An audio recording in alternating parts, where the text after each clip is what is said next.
Oi pessoal, tudo bem? Vamos lá para a nossa aula hoje de Relações Ecológicas 1. Como eu falei para vocês, abra o Prezi e em outra página, deixe a minha voz na gravação, numa outra página, rolando junto com o slide. Assim você vai seguindo e vai entendendo do que eu tô falando, combinado? Então vamos começar. Lá no primeiro slide que eu já deixei disponível para vocês no Prezi, então vai, Relações Ecológicas 1, a gente tem dois tipos. A intraespecífica, que nada mais é do que intra significa dentro, específica, mesmas espécies. Então, é uma relação entre indivíduos de mesma espécie. Quando eu falo interespecífica, eu estou falando relação entre espécies diferentes, né? Inter quer dizer entre espécies diferentes, ok? Qualquer uma das duas, elas podem ser tanto harmônica como desarmônica. O que significa harmônica? Harmônica é uma relação em que ninguém perde com essa relação. Eu não posso dizer que um ganha, apesar de que isso acontece, mas eu digo que é harmônica quando ninguém sai prejudicado nessa relação. E desarmônica é que quando pelo menos um dos envolvidos sai prejudicado, ok? Mudando o slide, a gente vai ver lá que a gente começa com as interespecíficas e harmônicas, ok? Então, dentro da mesma espécie e em que ninguém sai perdendo com essa relação.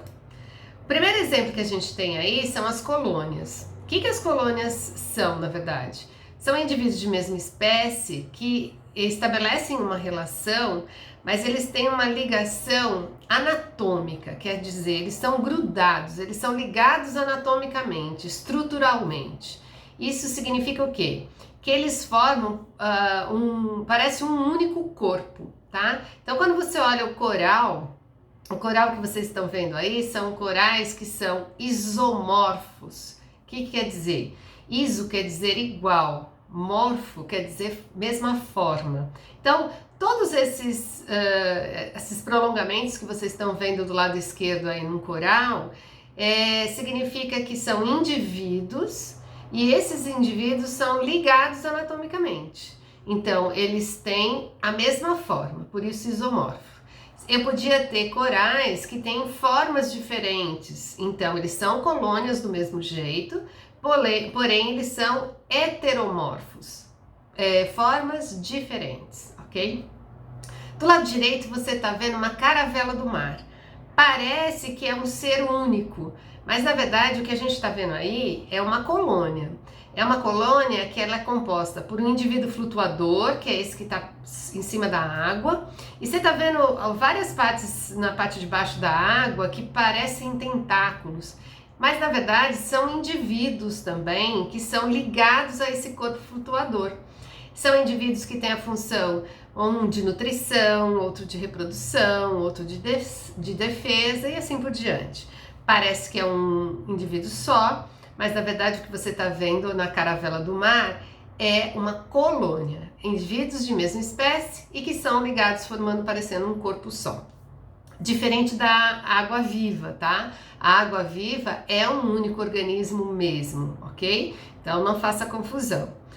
Depois disso, se você clicar mais uma vez no Prezi, você vai ver que o próximo grupo que a gente vai discutir, ainda entre mesma espécie e harmônica, a gente vai falar de sociedade.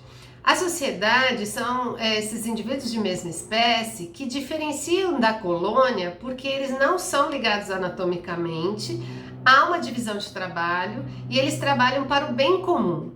Então a gente tem nesse grupo as abelhas, as formigas, as vespas. Então, o que a gente vê aí? Que são, por exemplo, nas abelhas a gente tem a abelha rainha, a gente tem o zangão, a gente tem as operárias. Significa que cada um exerce um papel nessa sociedade, mas que trabalham para o bem do grupo todo. E isso funciona com os cupins da mesma forma, tá? Então eles não são ligados anatomicamente, pertencem à mesma espécie e trabalham para o bem comum. ok? Das harmônicas intraespecíficas são só essas duas. Agora a gente começa com as interespecíficas harmônicas, quer dizer, entre espécies diferentes e que ninguém perde com essa relação. A primeira delas a gente chama de mutualismo. A gente falou um pouquinho dela quando a gente falou de origem da vida, porque a gente falou de simbiose, que nada mais é do que um sinônimo, tá? Então, é uma associação, nesse caso, obrigatória, quer dizer, os indivíduos são de espécies diferentes, porém, eu não posso separá-los. Se eu separar, eles morrem. Na verdade, é impossível, em alguns casos, inclusive separar. Eles se transformaram numa terceira coisa, vamos dizer assim. Então, nesse exemplo, a gente tem aí os líquens. Os líquens, eles são agrupamento de algas e fungos. Então imagina, quando eu olho para um líquen, eu não estou vendo mais só o que é alga, o que é fungo, porque eles estão muito entrelaçados. A alga normalmente a gente acha no mar e a gente acha fungos aonde tem muita umidade, né? Então o que a gente tem nesse caso, nessa associação? A gente tem a alga, que é fotossintetizante, que entra com a comida da relação, e o fungo, que mantém a umidade, que entraria com a bebida dessa relação. E eles se juntam e formam uma associação positiva, harmônica, em que os dois ganham por terem se associado. E essa relação eu não consigo separar, ok? E isso aconteceu para ganhar novos ambientes. Um outro exemplo, se você clicar mais uma vez no 1B, a gente tem os nódulos de raízes de leguminosas com as bactérias. O ano passado vocês devem ter estudado o ciclo do nitrogênio. Nitrogênio é um gás que tem grande quantidade na atmosfera, porém a gente não consegue respirar e a gente não consegue absorver. A única forma de fixar esse nitrogênio é através desses nódulos com associação de bactérias que acontece nas raízes de leguminosas, que são feijão, soja. E nesse caso, eles fazem uma relação que, se você olhar na figura aí do lado esquerdo, você vai ver uns nódulos. Se eu abrir esse nódulo, eu não consigo separar assim da onde está a bactéria e aonde faz parte da raiz mesmo. Na verdade, isso serve para eles fixarem nitrogênio, que é muito importante. Sem nitrogênio eu não tenho formação de proteína, eu não tenho o DNA. Então é vital para todas as espécies. Então quem faz essa fixação do nitrogênio são essas bactérias nitrificantes e que vivem em associação mutualística, simbiótica com as raízes de leguminosas. Qual a vantagem?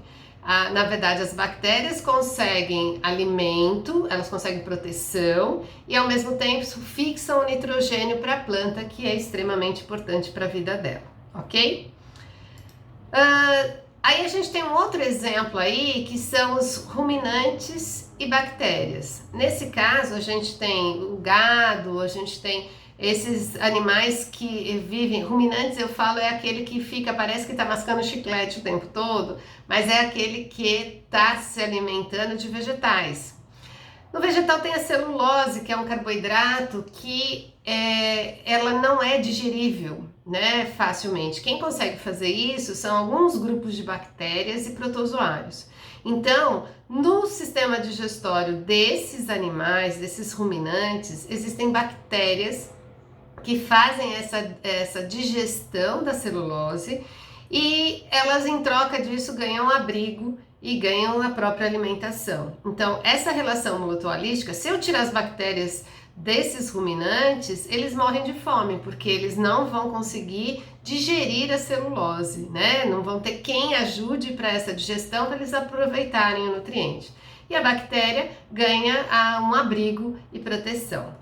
Do mesmo jeito que acontece com esses ruminantes e as bactérias, a gente tem uma relação similar quando acontece com cupins e protozoários. No próximo exemplo, então, a gente tem aí o cupim, que se alimenta de madeira, por exemplo, tem outros tipos de cupins, na verdade, mas os que se alimentam de madeira, eles têm dentro deles, no sistema digestório, protozoários que fazem a digestão da celulose. E no mesmo esquema dos ruminantes, né? Esses protozoários têm proteção e alimento, e o cupim ele consegue então ter a madeira digerida por esse grupo de protozoários. Não consigo separá-los. Se eu separar, na verdade os dois morrem, né? Então é uma relação então muito íntima.